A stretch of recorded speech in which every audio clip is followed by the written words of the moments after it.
Good morning, dear students. Today we will be discussing composition writing. Now, what is a composition? A composition is an original piece of writing. It is a coherent and sequential assimilation of sentences that form several paragraphs that are linked together by a common thread or theme. Now, what are the guidelines to write? Firstly, the selection of the topic.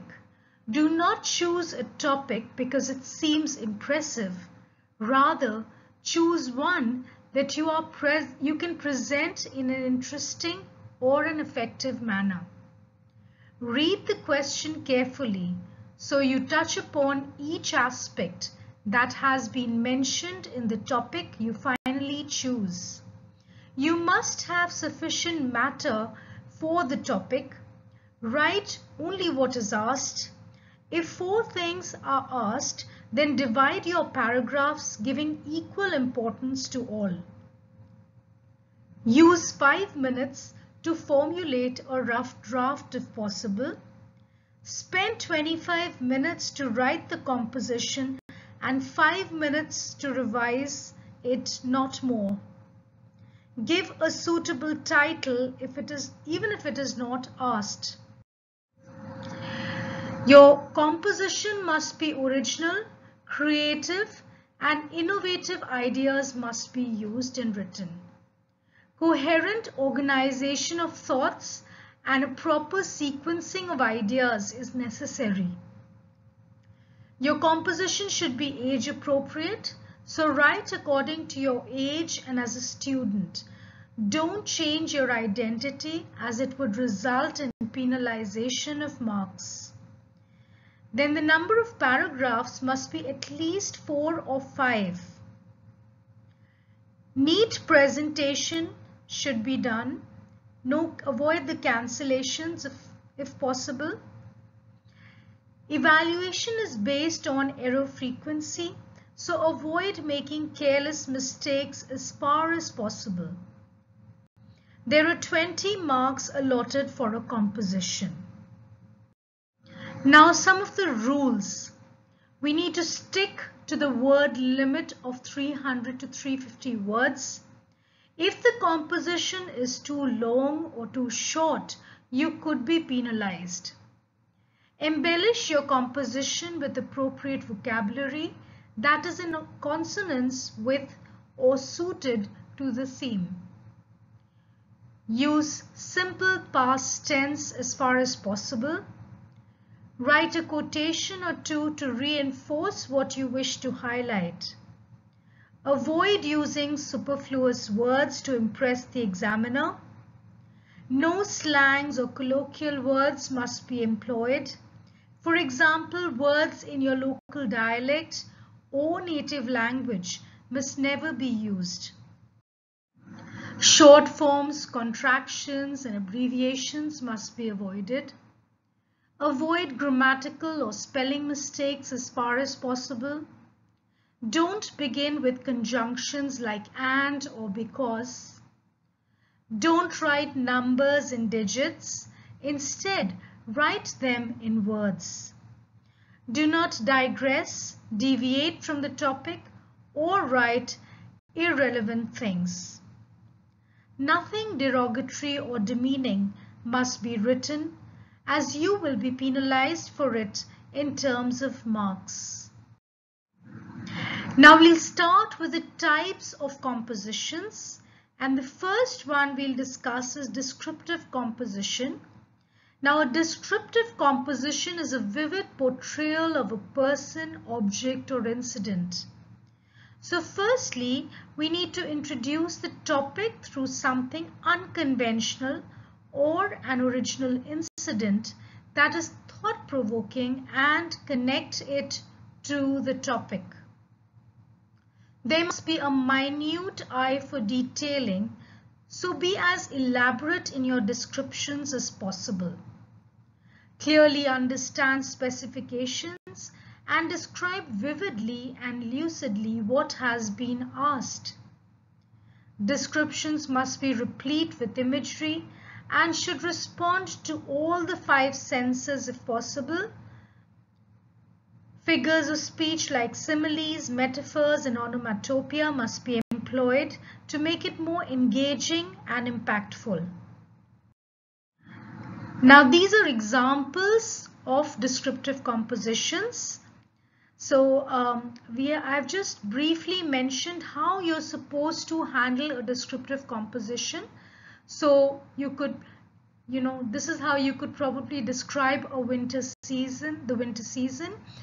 Of course, this is a brief description. You will have to make it more elaborate. But this is just to give you a little pointer about how you're supposed to go about it. Then, the next one is a description of an old man. You could pause the video and go through them. Then we come to narrative composition.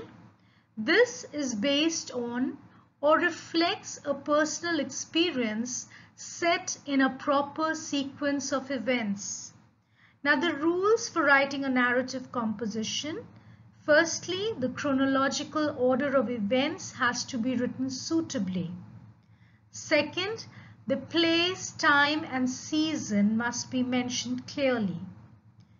Then, use linkers or transitional words to begin or join sentences. For example, firstly, secondly, consequently, subsequently, etc.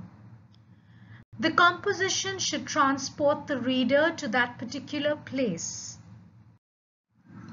Now, this is an example. I have, discussed the horror genre over here. So, this is an example of a narrative composition written in the horror genre. So, you could pause my video and have a look. Then come to the argumentative composition.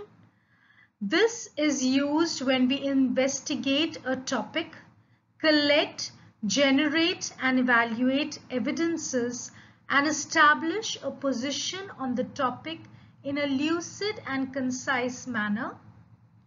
Firstly, we need to introduce the topic with a quotation if possible. Then clearly state your stance for or against and explain how they outweigh the other side. Write at least 5 arguments in support of your stance. Use rhetorical questions to emphasize the point you're making. Use statistics or survey figures for reinforcing your point. Validate this with examples. You could use anecdotes if you wish. Then the conclusion must reiterate your stance. Use a quotation if need be. Be polite in your tone. No unparliamentary language must be used. Now, this is an example of an argumentative composition. So, you could go through this. I've begun with a quote and then I've explained how technology has revolutionized education. Of course, it's very brief, but just to give you an idea how you're supposed to go about it. Then we come to story writing. It is fictive or imaginary. It revolves around imaginative events and characters. Now, firstly, your story must be original. So, no lifting of ideas. There must be creativity in expression. A cohesive plot to arrest the reader's attention is necessary, and one must build the story around the plot. It must include an appropriate beginning, middle, and an end. A suitable title must be given to arouse curiosity. One must start or end with the line given in the composition. There must be a spontaneous flow of words. The story must be convincing, even though imaginary or far-fetched. Use minimum characters in your story to avoid ambiguity or confusion. Humor must be given merit in case of a story that has an element of surprise. Direct speech, if used, must be only in quotation marks.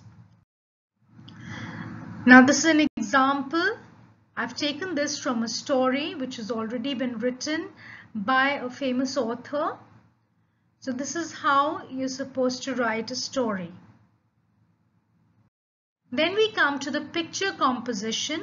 Remember, don't confine yourself to a mere literal description of the picture, and there should be no itemization. So don't start drawing up an inventory and start listing out all the different objects or the different people you see there. Let it not be boring or monotonous. Make it interesting, connect it into a story, or weave it up into an interesting description if possible. There must be a minute observation of the images in the picture. Pay meticulous attention to detail. A clear connection between the picture and your description is mandatory. Relate the picture to an incident or a social cause to give it more relevance and to enhance the curiosity of the reader. Now this is your worksheet. I would like you to write a descriptive composition, and this has to be written in 300 to 350 words. You will describe an incident in which you felt so bonded with nature that it almost cast a magical spell on you, just like you can take the example of how Wordsworth was mesmerized by the daffodils. So I want a nice, detailed, interesting description of nature, and you need to do this in your language exercise books, children. We'll end this now. So have a wonderful day, complete your work, and we'll now meet in the interaction class. Stay blessed.